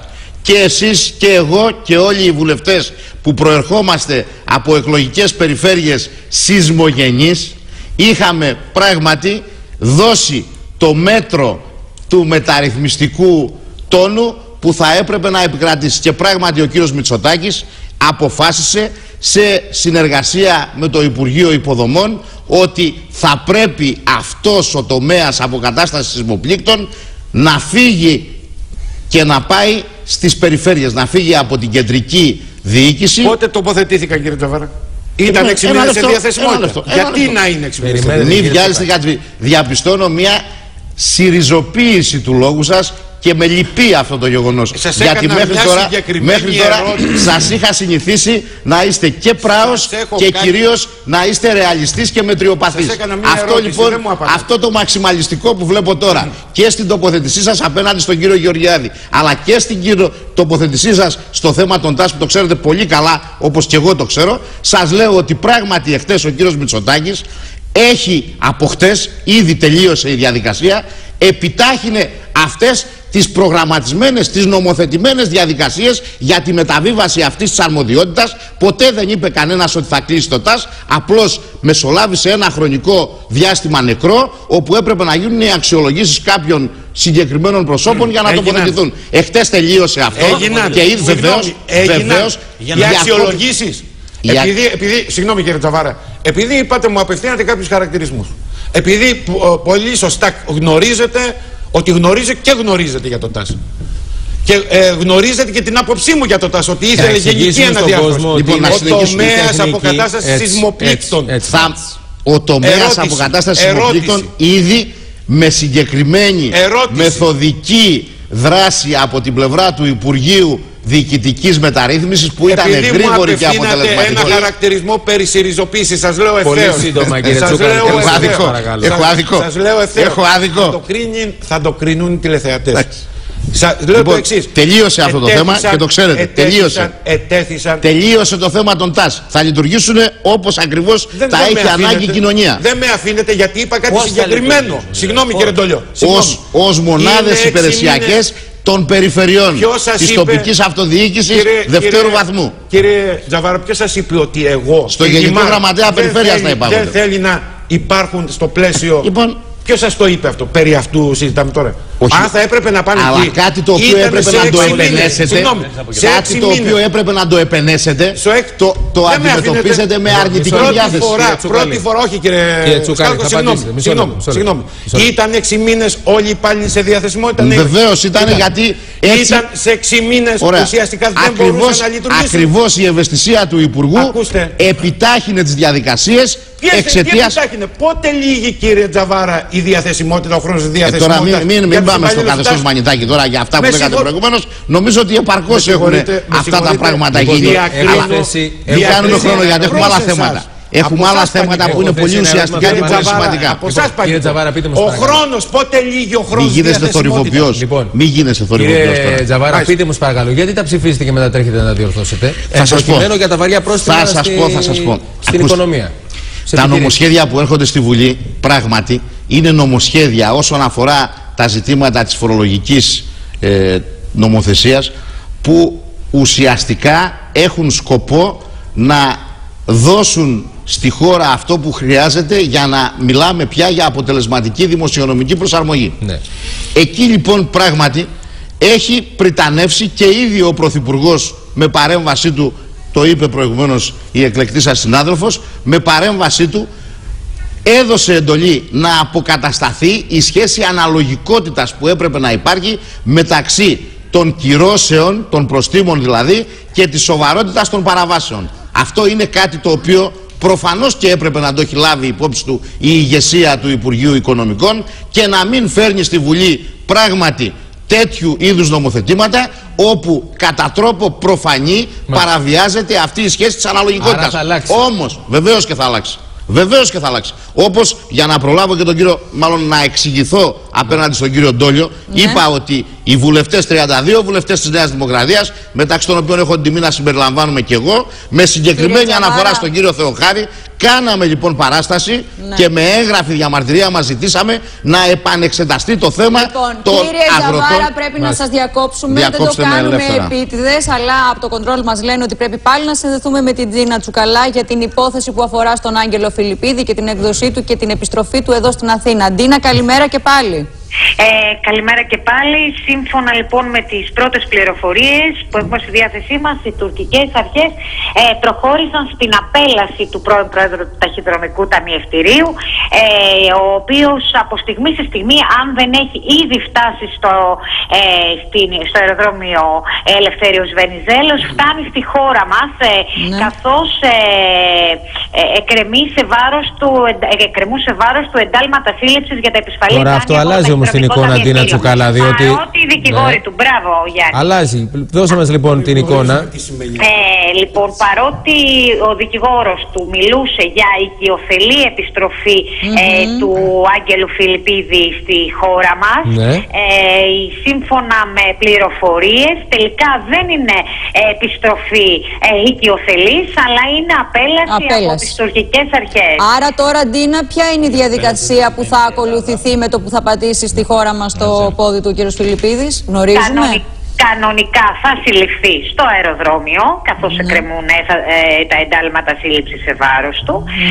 Θα τον περιμένουν αστυνομικοί και στη συνέχεια η διαδικασία είναι να οδηγηθεί στο κτίριο της Γενικής Αστυνομικής Διεύθυνσης. Μπορεί να έρθει στην Ελλάδα. Η πληροφόρηση είναι ότι η απέλαση τον οδηγεί στην πατρίδα μας, θα προσγειωθεί στο Ελευθέριος Βενιζέλος. Την έχουμε διασταυρώσει αυτήν την είδηση? Ναι, θα προσγειωθεί στο Ελευθέριος Βενιζέλος. Θα είναι ανοησία να μην προσγειωθεί εδώ. Ωραία. Μάλιστα, λοιπόν. Σε ευχαριστούμε πολύ, Ντίνα Τσουκάλα. Έχει κάποιος των ανακοινώσεων και των ειδήσεων για το τι ακριβώς έχει συμβεί με τον κύριο Φιλιππίδη από τα δικαστήρια της Τουρκίας μέχρι σήμερα, ακούγοντας δηλαδή τα διάφορα κανάλια τι έχει συμβεί, αν είναι κρατούμενος, αν δεν είναι κρατούμενος, τι ακριβώς απόφαση έβγαλε το δικαστήριο που ασχολήθηκε. Δηλαδή ανήκετε στην νομική. Θέλω να μας πείτε αυτή την εξέλιξη, γιατί άλλαζε τα δεδομένα. Εδώ μιλάμε για απέλαση πλέον του Άγγελου Φιλιππίδη στη χώρα μας. Δεν είναι ό,τι καλύτερο. Δεν είναι ό,τι καλύτερο. Δεν είναι ό,τι καλύτερο. Η ουσία είναι μία για μένα και την είπα και εχθές. Εδώ σε αυτή την υπόθεση το προέχον είναι να δοθεί η δυνατότητα σε έναν κατηγορούμενο να δώσει εξηγήσεις και να απολογηθεί για τις πράξεις του. Εγώ παρακολουθώ τον κύριο Φιλιππίδη που εναγωνίως από την πρώτη στιγμή λέει θέλω να έρθω για να μιλήσω και να δώσω στοιχεία. Λοιπόν, αυτό που έχει σημασία για την ουσιαστική απονομή της δικαιοσύνης, γιατί σε αυτές τις κρίσιμες ώρες που περνάει ο τόπος περισσότερο από ποτέ σημασία και αξία έχει η δικαιοσύνη. Κύριε Τζαβάρα, να έρθει να τα πει, γιατί ο ίδιος είπε ότι διώκεται πολιτικά και έκανε και συνδέσεις. Δεν βλέπω δράκο πίσω από την ιστορία, ούτε και δαίμονα. Εγώ λέω λοιπόν ποιο είναι το σημαντικό και το προέχον. Το σημαντικό και το προέχον είναι να δοθεί η δυνατότητα σε αυτόν τον άνθρωπο που κατηγορείται για σοβαρά αδικήματα να δώσει τις εξηγήσεις που είναι απαραίτητες για να υπερασπιστεί τον εαυτό του. Δεν είναι ότι καλύτερο. Βεβαίως δεν θα επηρεαστεί η δικαιοσύνη από τη συμπεριφορά αυτή. Αναφέρομαι κυρίως στην εικόνα, δημόσια εικόνα και πώς προσλαμβάνει ο πολίτης τη συγκεκριμένη συμπεριφορά. Δεν θα επηρεαστεί. Η δικαιοσύνη πραγματικά θα ασχοληθεί. Πάντως εδώ που τα λέμε, η απέλαση διευκολύνει τις εξελίξεις. Η απέλαση διευκολύνει, αλλά θα διευκόλυνει ακόμα καλύτερα, Κώστα μου, με το που αφέθηκε ελεύθερος από το ειρηνοδικείο να πάρει το αεροπλανάκι και να έρθει. Γιατί γνωρίζουμε πάρα πολύ καλά ότι αφού αφέθηκε ελεύθερος μπορούσε να ταξιδέψει. Να δούμε τις λεπτομέρειες. Γιατί υπάρχει αχλής πολύ. Όπως και η πρώτη ανακοίνωση ότι βρίσκομαι στις ΗΠΑ ενώ ήταν. Δηλαδή θέλω να πω ότι είναι ένα πακέτο ουσιαστικά, αλλά δεν μας ταιριάζει. Ο τραπεζικός, αν μου επιτρέπετε εδώ τώρα θα μου αφήσετε να πω κάτι. Ο τραπεζικός χώρος. Κύριε Τζαβάρα, μισό λεπτό, θα σας επιτρέψουμε αμέσως απλώς να κλείσουμε. Άρα εννοείται, κύριε Τσούκαλη, ότι εδώ πέρα το θέμα της απέλασης αλλάζει τη λογική της πρόθεσης του κυρίου. Δεν θα ήθελα εμένα να με απελάσουν. Προσωπικά εγώ δεν θα ήθελα να με απελάσουν. Η απέλαση είναι δική ως απελατή στη χώρα μου. Ως απελατής. Θα έπαιρνα το αεροπλανάκι και θα βγούμε. Εγώ θα σας πω το εξής. Αν μου επιτρέπεις τελειώνω, δεν θα ξαναμιλήσω. Αυτό έχει σημασία. Θα δικαιολογήσω και την παρουσία μου εδώ πέρα. Μα εσείς μιλάγατε προηγουμένως, είχατε μονοπολίσει όλοι αυτή τη διαδικασία. Όλοι μιλάτε λοιπόν. Έχετε παραπονό. Ένα στοιχείο. Αδυναμία να αντιλαμβάνετε τον χρόνο. Εγώ σας την αναγνωρίζω και συνεχίστε. Έχω μεγάλη ευκολία όμως να αντιλαμβάνουμε εσάς. Λοιπόν, πείτε σας παρακαλώ, κύριε Ντόλιο. Λοιπόν, θέλω να πω τούτο. Μισό λεπτό. Κύριε Ντόλιο, ολοκληρώστε και θα έρθουμε σας. Να συνεχίσει, κύριε Τζαβάρα. Όχι, εγώ δίνω το λόγο. Σας παρακαλώ, ολοκληρώστε, κύριε Ντόλιο. Εκτιμάω πάρα πολύ. Λέω το εξής, ότι υπάρχει μια εξέλιξη η οποία πραγματικά δεν είναι έτσι καλή. Έπρεπε μόνος του να έχει έρθει ο κ. Φιλιππίδης, αλλά θα πρέπει να δούμε και το σκεπτικό της απόφασης της απέλασης. Θεωρείται επικίνδυνη στην Τουρκία γιατί απελάβνεται. Θα πρέπει να πούμε κιόλας ότι η απέλαση δεν σημαίνει απέλαση στην Ελλάδα. Απέλαση σημαίνει φύγει από την Τουρκία και πάνε όπου θέλεις. Εάν τελικά επιλέξει να έρθει στην Ελλάδα και είναι δική του επιλογή, τότε πραγματικά έρεται το πρώτο θέμα. Εκείνο που θέλω να πω είναι άλλο. Επειδή πάλι θα επικεντρωθούμε στο θέμα μόνο του ταχυδρομικού ταμιευτηρίου και του κ. Φιλιππίδη. Εγώ θεωρώ ότι με αφορμή αυτό το θέμα θα πρέπει να ανοίξει η έρευνα μιας σειράς θαλασσοδανείων τα οποία δόθηκαν από τις γνωστές συστημικές τράπεζες και τα οποία δεν αποπληρώνονται. Να το πω και διαφορετικά. Να υπάρχει η εξής λογική. Να δούμε και τα προσωπικά περιουσιακά στοιχεία μια σειρά επιχειρηματιών, των οποίων οι επιχειρήσεις έχουν πτωχεύσει, ενώ οι ίδιοι είναι μια χαρά. Άρα λέτε δεν επικεντρώνεται μόνο στο ταυτάφι ιστορία. Σαφώς. Δεν επικεντρώνεται. Άρα να ανοίξει, κύριε Ντόλιο, και για άλλες τράπεζες. Σαφώς, αυτό εννοώ αυτό ακριβώς. Και επιτέλους δεν μπορούμε να κρυφτούμε πίσω από το ταυτάφι και να πούμε ότι εκεί τέλειωσε το πράγμα. Εγώ δεν λέω ότι υπάρχουν. Να δούμε κάτι σε αυτό. Μάλιστα, κύριε Τζαβάρα, να συμπληρώσετε και να δώσουμε το λόγο στον Δημήτρη. Επειδή μιλάγαμε για μεταρρυθμίσεις και επειδή πράγματι τα πάντα θα κριθούν στην ιστορία που μένει να ζήσουμε από τις μεταρρυθμίσεις, ο χώρος ο τραπεζικός είναι εκείνος που κατεξοχήν πρέπει να μεταρρυθμιστεί. Γιατί δεν πρέπει να ξεχνάμε ότι εν ώψη της ανακεφαλαιοποίησης το τραπεζικό χρέος έχει καταστεί δημοσιονομικό. Δηλαδή το χρέος των τραπεζών το έχει επομιστεί ο ελληνικός λαός. Επομένως θα πρέπει αυτοί οι οποίοι έπαιρναν τις αποφάσεις τότε να αποδείξουν ότι είναι σε θέση να χειριστούν τα ζητήματα και τα προβλήματα αυτά. Και κυρίως έχω να πω τούτο. Δεν είναι δυνατόν, το είπε νομίζω ο κύριος Ντόλιος για τα περιουσιακά και όλα αυτά τα πράγματα, να απαγορεύεται σε βουλευτές και σε άλλους κρατικούς λειτουργούς να έχουν offshore εταιρείες και στους τραπεζίτες να μην έχει απαγορευτεί ακόμα.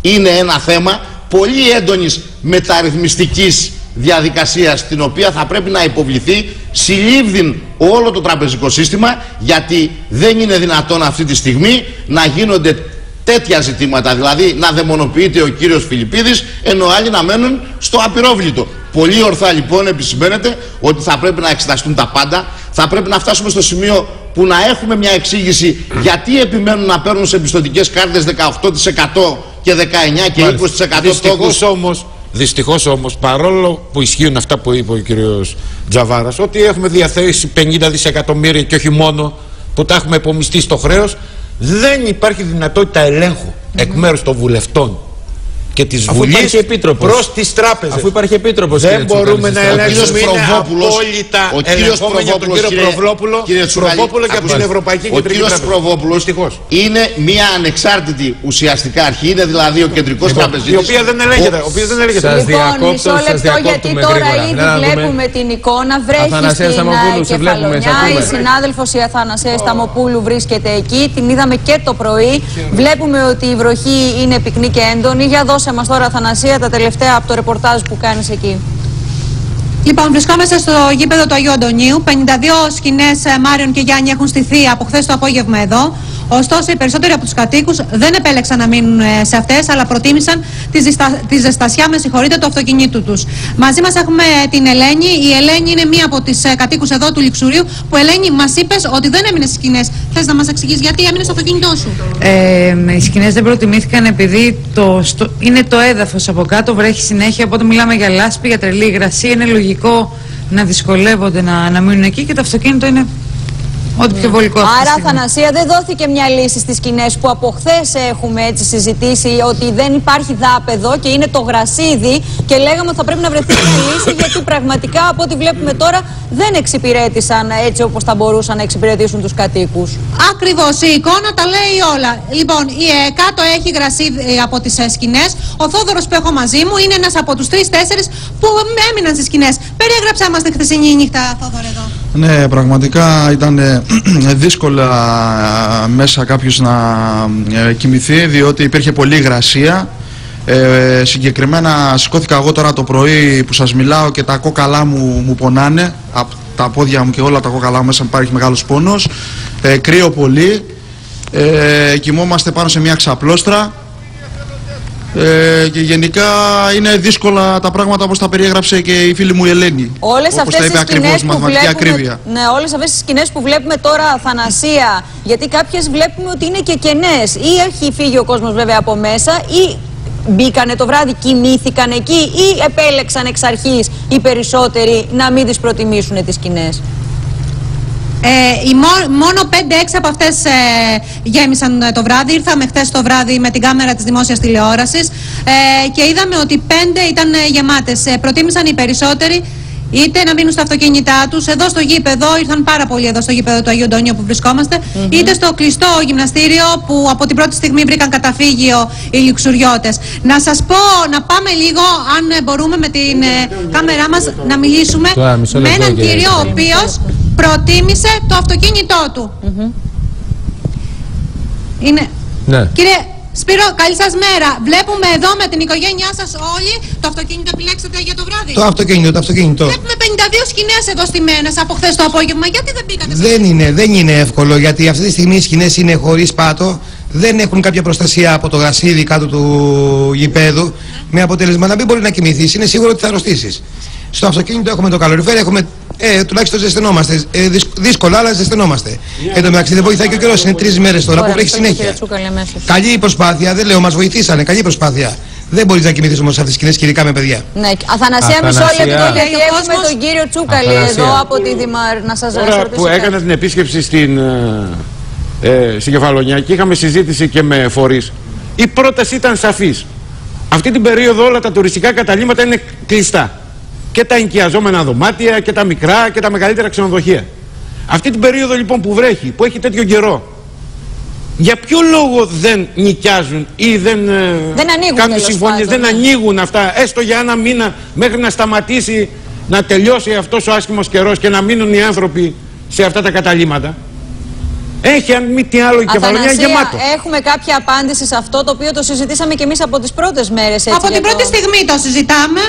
Δεν έχουμε κάποια απάντηση σε αυτό. Εγώ το μόνο που μπορώ να σας δείξω, εδώ δίπλα στο γήπεδο έχει έρθει από χτες στρατιωτική φάλαγγα, που υπάρχουν πάνω σε αυτό μηχανήματα εξκαφικά, χημικές τουαλέτες και κινητά μαγειρία, προκειμένου δίπλα στον καταβλισμό να υπάρχει και αυτή η βοήθεια εδώ για τους κατοίκους. Άρα ουσιαστικά, Αθανασία, μας μεταφέρει στην εικόνα ότι έχουν στηθεί μεν οι σκηνές εκεί, αλλά γύρω-γύρω βλέπουμε τους ανθρώπους να έχουν έρθει και να κάθονται μέσα στα αυτοκίνητά τους. Ακριβώς. Αυτή είναι η εικόνα. Μάλιστα. Λοιπόν, Αθανασία Σταμαπούλου, σε ευχαριστούμε πολύ για την εικόνα. Καλή συνέχεια στο ρεπορτάζ. Ο καιρός ήταν εφιαλτικός, παιδιά. Δεν το συζητάμε, κύριε. Δηλαδή, τις ημέρες που ήμουν και εφιαλτικός, μιλάμε για 9 μποφόρ, κρύο, βροχή. Λοιπόν, Αριάννα Φερεντίνου στο τηλέφωνο για να δούμε, Αριάννα, το σκεπτικό της απέλασης των τουρκικών αρχών για τον Άγγελο Φιλιππίδη. Καλημέρα από την Αθήνα. Καλημέρα από την Κωνσταντινούπολη. Ο Άγγελος Φιλιππίδης αφέθηκε ελεύθερος εχθές το βράδυ, αφού ολοκληρώθηκαν οι διαδικασίες, οι γραφειοκρατικές διαδικασίες σχετικά με την κράτησή του εδώ στην Τουρκία. Ουσιαστικά επικυρώθηκε το γεγονός ότι ο Τούρκος δικαστής απέρριψε το ελληνικό αίτημα έκδοσης του Φιλιππίδη. Μεταφέρθηκε στην κεντρική ασφάλεια στο τμήμα αλλοδαπών της Κωνσταντινούπολης. Μετά από πολύ ωραίες διαδικασίες και αφού έμεινε σε κρατητήριο της ασφάλειας, μετά από αυτό αφέθηκε ελεύθερος γύρω στις 8.30 με 9 το βράδυ. Και στη συνέχεια, σήμερα το πρωί, πήρε το αεροπλάνο των τουρκικών αερογραμμών. Άρα δεν έχουμε απέλαση. Μιλάμε για απέλαση ή απλώς ότι αφέθηκε ελεύθερος? Δεν μιλάμε για απέλαση. Επιστρέφει κανονικά. Όπως μας είπε πριν από λίγο ο αδελφός του. Εμείς, αν δεν μας προσέξουν στο αεροδρόμιο ότι είμαστε εμείς, είμαστε αποφασισμένοι ακόμη και να πάμε να παραδοθούμε σε ένα αστυνομικό τμήμα. Παραμένουν στην ίδια γραμμή ότι εμείς επιστρέφουμε ελεύθεροι, αλλά αυτό δεν σημαίνει ότι δεν μπορεί να συλληφθούμε, ο αδερφός δηλαδή. Αυτό σημαίνει ότι ο κύριος Φιλιππίδης εμένει στην αρχική του θέση ότι είναι αποφασισμένος να Επερασπιστεί τον εαυτό του βάσει τα όσα έχει πει το προηγούμενο διάστημα. Η εικόνα, Αριάννα, είναι ότι επιστρέφει στην Αθήνα ο Άγγελος Φιλιππίδης. Επιστρέφει στην Αθήνα, ναι. Μάλιστα. Είναι δεδομένο αυτό. Αθήνα, ναι. Αυτό το λύσαμε. Θα πρέπει κανονικά, δεν ξέρω ακριβώς τι ώρα φτάνει η πτήση, θα πρέπει κανονικά ή να έχει προσγειωθεί το αεροπλάνο ή να πρόκειται να προσγειωθεί σε λίγο. Μάλιστα. Λοιπόν, Αριάννα, σε ευχαριστούμε πολύ για τις διευκρινήσεις. Αλλάζει πάλι τώρα η εικόνα, έτσι. Άλλο απέλαση, άλλο οικειοθελής. Λοιπόν, Δημήτρη Μιχαλέλη, να πάμε να δούμε και τα υπόλοιπα πράγματα. Διότι ταραχή βλέπουμε στην επιλογή προσώπων από την αξιωματική αντιπολίτευση για τις τοπικές εκλογές, αλλά και στη Νέα Δημοκρατία δεν βλέπουμε να έχει οριστικοποιηθεί ο κατάλογος των ονομάτων. Ναι. Νομίζω είναι δύο διαφορετικά πράγματα, τα οποία όμως καταλήγουν στο κεντρικό, το οποίο έχει να κάνει με τις ισορροπίες που υπάρχουν στα κόμματα. Το διαφορετικό είναι, το ίδιο είναι ότι τα κόμματα φαίνεται να αντιμετωπίζουν και περισσότερο η αντιπολίτευση, γιατί ο ΣΥΡΙΖΑ το αντιμετωπίζουν ως μεγάλο στοίχημα στις εκλογές ή πολιτικό στοίχημα. Αυτό όμως, από ό,τι βλέπω, δεν κατάφερε να περάσει στην επιλογή των προσώπων.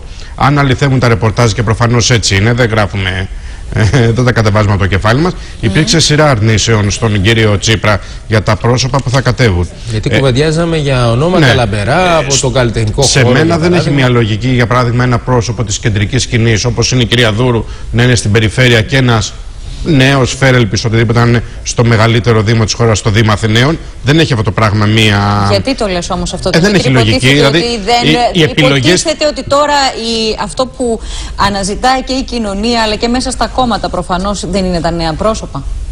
Είναι τα νέα πρόσωπα, αλλά άλλες επιλογές δεν είναι. Αυτό, άμα το δούμε συνολικά, δεν έχει κάνει κάποια νέα επιλογή. Προφανώς είναι ο ΣΥΡΙΖΑ, έτσι όπως είναι, ένα νέο κόμμα. Είναι νέο κόμμα το συγκεκριμένο, αλλά οι άλλες επιλογές δεν είναι. Άρα μην εστιάζουμε μόνο στο Δήμο Αθηναίων, γιατί στο Δήμο Αθηναίων υπήρχε σειρά αρνήσεων στελεχών για να πάνε και κατέληξαν σε αυτό. Καλά, και το στη πρόσωπο. Και στη Νέα Δημοκρατία. Και στη Νέα Δημοκρατία, ναι, υπάρχουν σειρά αρνήσεων, διότι όχι, η το κεντρική λέω, μήπως επιλογή... από αυτή την επιλογή του νέου άφθαρτου προσώπου, έτσι, αυτό κυλήσει και βάλει και τις άλλες επιλογές στα άλλα κόμματα να φέρουν ένα νέο αέρα. Νομίζω ότι έτσι όπως το συζητάνε, είναι μια ανθιπολεπτομέρα. Το ζήτημα είναι οι επιλογές και τα πρόσωπα να μην είναι πια από τα κόμματα, να εξυπηρετούν τις ανάγκες των τοπικών κοινωνιών. Δεν είναι αυτοδιοικητικού χαρακτήρα. Να είναι αυτό. Δηλαδή, θα σταθούμε λοιπόν σε αυτό. Δεν είναι. Οι επιλογές δεν είναι. Να συνεδριάζουν κεντρικές επιτροπές ή κομματικά όργανα. Ποιος θα γίνει δήμαρχος. Για πρώτη φορά. Είναι ξεπερασμένο αυτό το πράγμα, το μοντέλο. Κύριε Μιχαλέλη, για το κόμμα της αξιωματικής, για τον ΣΥΡΙΖΑ συγκεκριμένα, πρώτη φορά γίνεται επιλογή από την Κεντρική Επιτροπή για περιφερειακές. Ναι, εντάξει, υπάρχει το άλλο, να το δώσουμε, ότι για πρώτη φορά βρέθηκε σε τόσα ποσοστά μεγάλα. Πλέον και αποκτήσαμε τα χούγια των παλιών μεγάλων κομμάτων.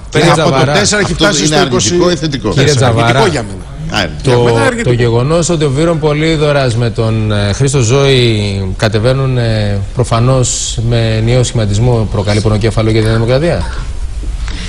Δεν μπορεί να προκαλεί πονοκέφαλο η υλοποίηση, η άσκηση ενός δικαιώματος από μέρους του κυρίου Ζώη και του κυρίου Πολύδωρα, που αυτονόητα το έχει από το Σύνταγμα και από τους νόμους. Αυτό όμως που πρέπει να πούμε είναι ότι πράγματι ο ΣΥΡΙΖΑ φαίνεται να έχει προβλήματα, γιατί για μένα, για να κάνω το σχόλιο μου, το πιο σοβαρό θέμα είναι ότι δεν μπορείς να πηγαίνεις σε περιφέρειες, αυτοδιοικητικές μονάδες δηλαδή δευτέρου βαθμού, χρησιμοποιώντας στελέχη της κεντρικής πολιτικής σκηνής και όχι στελέχη από τις τοπικές κοινωνίες. Αυτό είναι ένα σοβαρό έλλειμμα. Αυτό λοιπόν είναι για το ΣΥΡΙΖΑ. Για τη Νέα Δημοκρατία, που έχει ανεξάρτητους Έλληνες, έχει τώρα και τον Βύρονα Πολύδωρα στα δεξιά, είναι πρόβλημα ή δεν είναι πρόβλημα? Πλουραλισμός. Ορίστε. Πλουραλισμός είναι αυτό. Να υπάρχει πολυφωνία. Αυτό είναι καινούργια θεώρηση για την πολιτική. Απέκτησε και η κεντροδεξιά τις συνιστώσεις της. Λογικό είναι. Λογικό και αυτονόητο. Νομίζω ότι δεν είναι τόσο κέντρο η... Ενώ όλοι, δεν είπα για το συγκεκριμένο. Υπάρχουν πολλές συνιστώσεις πλέον. Βέβαια, εγώ θα επιμείνω, κύριε Ντόλιο, ότι για μένα η ιστορική αποτυχία αυτών των εκλογών είναι ότι δεν πάμε σε αυτές τις εκλογές με εκλογικό σύστημα που διευκολύνει ή μεταρρυθμίζει το τοπίο αναφορικά με τον αποκομματισμό της τοπικής αυτοδιοίκησης. Γιατί φανταστείτε, εάν πηγαίναμε με αυτό που είχε εξαγγείλει. Πολύ σκληρά. Όχι, το θέατρο και η υποκρισία έχει όρια. Γιατί? Να σας πω. Τουλάχιστον είναι δεδομένο ότι εσείς δεν το λέω για εσάς. Δεν το λέω για να το ακούσουν ο κόσμος. Όχι να τα πείτε, γιατί ο κόσμος πρέπει να ακούει τα πάντα. Και αν υπάρχει κάτι που αφορά εμάς ή το δικό μου κόμμα, να το πείτε. Γιατί εδώ είναι. Ναι, αν με αφήσετε βεβαίως θα το πω. Αλλήμονο. Αν με αφήσετε θα το πω. Αλλήμονο, δεν σας αφήσω. Λοιπόν. Υπάρχει μια ένταση, αλλά είναι φιλικό το. Είναι φιλική ένταση. Πάντως και εμένα με εκπλήσει ότι για πρώτη φορά ο κύριος Τζαβάρας, ο Κώστας διακόπτει συνομιλία. Είναι συγκράτητος. Είναι ένα σημάδι με χελιδάκι. Έτσι συμβαίνει ποτέ κάτι. Κύριε Ντόλιο, σας ακούμε. Εγώ προσωπικά και εμείς στο Πασόκ, όχι απλώς συζητάμε, αλλά είμαστε πολύ κοντά στην άποψη ο Δήμαρχος να μην είναι αναγκαστικό να έχει την πλειοψηφία στο Δημοτικό Συμβούλιο. Αυτά τα συστήματα εφαρμόζονται σε άλλες χώρες. Εκεί που εφαρμόζονται όμως είναι άλλο τα μοντέλα της δημοτικής διοίκησης. Εκεί τα δημοτικά συμβούλια συνεδριάζουν μία φορά το χρόνο, άντε το πολύ δύο, κάνουν ένα γενικό πρόγραμμα. Είναι το αντίστοιχο του προεδρικού συστήματος. Το αντίστοιχο του προεδρικού συστήματος. Βγαίνει μια ρουκέτα. Αν το επιλέξουμε, να το δούμε. Βάζουμε και έναν τίτλο, αποκομματικοποίηση. Δεν έχει κανένα περιεχόμενο. Είναι τσόφλι κυριολεκτικά. Αυτό δεν είναι απλώς επικοινωνιακή τακτική. Τα πιστεύετε αυτά που λέτε. Αν τα πιστεύω. Εδώ ο ίδιος ο Πρωθυπουργός βγήκε. Ο Υπουργός Εσωτερικών το είχε έτοιμο το νομοσχέδιο και η δικιά σας η αντίδραση είναι που ματέωσε αυτή τη μεταρρύθμιση. Δεν είχε απολύτως τίποτα. Δεν είχε κάνει καμιά συζήτηση. Δημοτικά μοντέλα διακυβέρνησης. Εγώ τουλάχιστον σας έχω πολύ μεγάλη εκτίμηση. Τσουκαλή. Ακούστε να δείτε, λέει κάτι το οποίο δεν έχει καμία απολύτως προετοιμασία. Είναι αστεία πράγματα αυτά τα οποία. Κύριε Σκάλκο, αυτό το οποίο γνωρίζω είναι ότι οι συζητήσεις και οι συνεννοήσεις εξακολουθούν να υπάρχουν. Γνωρίζετε. Πώς, αφού φαίνεται ότι δεν. Δεν προχώρησε ο Αραβώνας. Την κατάληξη ακόμα δεν την ξέρει κανένας. Ξέρετε ότι οι συζητήσεις που γίνονται σε αυτό τον πολύπαθο χώρο της λεγόμενης κεντροαριστεράς, όχι μόνο της κεντροαριστεράς, όλων των πολιτικών τάξεων και ομάδων στη χώρα, είναι επίπονος. Δυστυχώς επικρατούν και εγωισμοί, επικρατούν και παραδοσιακές συμπεριφορές. Πάντως η συζήτηση γίνεται. Λοιπόν, δεν αφορά μόνο τη Δημάρχη και τον κύριο Λοβέρδο, αφορά γενικότερο. Να σας ζητήσω συγγνώμη για τη νέα διακοπή, να συνδεθούμε με Θεσσαλονίκη με τον Ξάνθο Χίτα. Καλημέρα Ξάνθο και πάλι.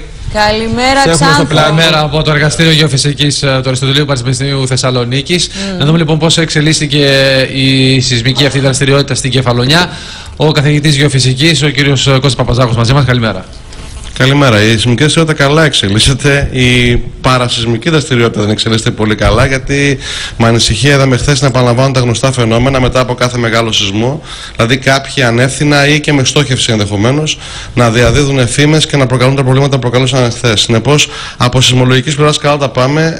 Από διαχείριση της κρίσης σε αυτό το θέμα τουλάχιστον υπήρχε μεγάλο πρόβλημα χθες και νομίζω πρέπει να ξαναπούμε στους κατοίκους ότι πέρα από τα αρμόδια όργανα της πολιτείας, πέρα από τα συντονιστικά όργανα, πέρα από τα έγκυρα μέσα μαζικής ενημέρωσης, θα πρέπει να κλείσουν τα αυτιά τους όλη αυτή τη φημολογία και παραφιλολογία που αναπτύσσεται, η οποία μόνο κακό μπορεί να κάνει και μόνο να δυσχεράνει σε οποιοδήποτε προσπάθειες ανακούφισης. Προσυπογράφουμε, κύριε Παπαζάκο. Κάτι πρέπει να γίνει με αυτό το θέμα, να κλείσουν τα αυτιά τους παρακαλώ πάρα πολύ σε αυτές τις παρόλα αυτά, κύριε Παπαζάχο, και εσείς από τη δική σας την πλευρά και ολόκληρη η επιστημονική κοινότητα, όλους όσους σεισμολόγους ακούμε, αυτή τη στιγμή δεν μπορούν να πούνε περισσότερα πράγματα, να είναι ιδιαίτερα καθησυχαστικοί, γιατί το φαινόμενο είναι σε εξέλιξη. Πολύ σωστά το λέτε. Από το να ξεκινήσουμε όμως εκεί και να φτάσουμε στο να λέμε στον κόσμο ότι σε λίγες ώρες θα γίνει μεγάλος σεισμός, να διαδίδονται τέτοιες φήμες όπως οι χθεσινές, να οδηγούμε τον κόσμο και να τον προτρέπουμε να εγκαταλείψει τα σπίτια του. Σπίτια που μπορεί να είναι σε καλή κατάσταση ή να μην έχουν κανένα πρόβλημα. Αυτό έχει τεράστια διαφορά. Οι άνθρωποι που έχουν προβλήματα δεν έχει καμία σχέση με αυτό που λέμε εμείς. Αυτό που λέμε εμείς είναι ότι είναι διαδικασία σε εξέλιξη και ότι με τη φύση στο συγκεκριμένο σημείο δεν μπορούμε να παίζουμε. Με λίγα λόγια, θα έχουμε ισχυρούς μετασυσμούς και θα έχουμε κάποιες συνέπειες. Είπαμε λοιπόν ότι αυτή τη στιγμή, επειδή έτσι θα εξελιχθεί η κατάσταση, αυτό έχει συγκεκριμένες πρακτικές συνέπειες για τα σχολεία, για τις επισκευές, για την επαναφορά της κοινωνίας σε φυσιολογικούς ρυθμούς. Γι' αυτό το λόγο η έμφαση πρέπει να δοθεί αλλού, στα μέτρα ανακούφισης. Νομίζω κάθε άλλη συζήτηση είναι πολύ επικίνδυνη σχετικά με το τι μέλη γενέστε. Αυτή τη στιγμή δεν υπάρχουν επιστημονικά στοιχεία.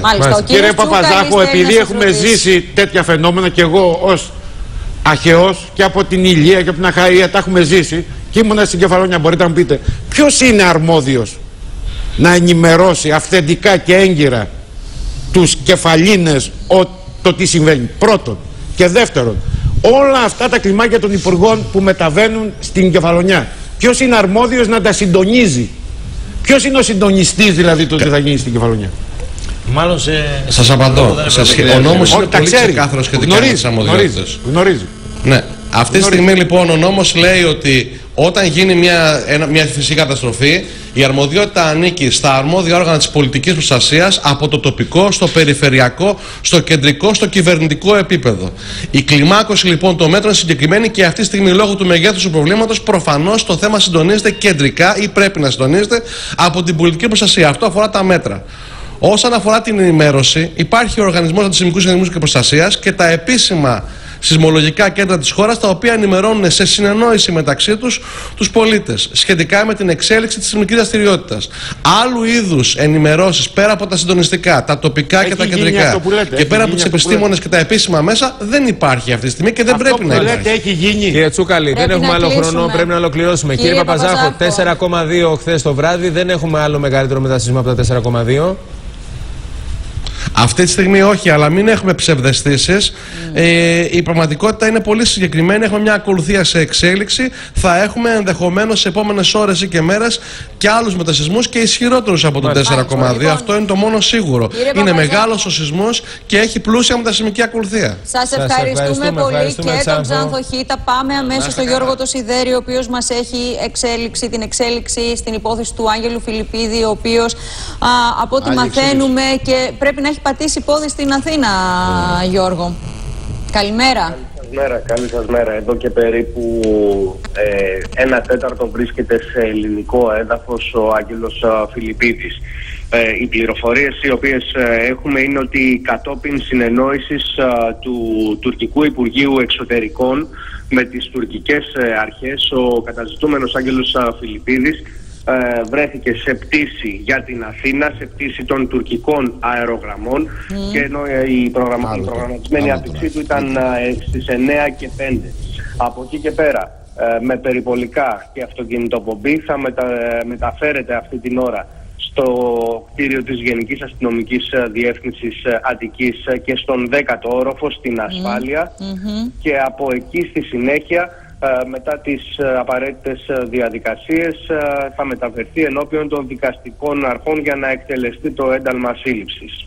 Μάλιστα. Λοιπόν, Γιώργο Σιδέρη, ευχαριστούμε πάρα πολύ. Λοιπόν, θα το παρακολουθούμε αυτό και στη διάρκεια της ημέρας. Ευχαριστούμε πάρα πολύ για την ανοχή σας. Η επικαιρότητα τρέχει να το συζητάμε. Δημήτρη Μιχαλέλη, ευχαριστούμε πάρα πολύ. Δεν θέλεις πρώτο σέλιδο? Νομίζω νωρίς είμαστε. Την καλημέρα μας σε όλους. Πάμε σε διαφημίσεις. Επανερχόμαστε. Παρακολουθούμε όλη την επικαιρότητα όπως τρέχει. Και από την άλλη, βέβαια, εμείς θα υποδεχθούμε εδώ σε πολύ λίγο στην εκπομπή μας τον κύριο Γιώργο Μπαμπινιώτη.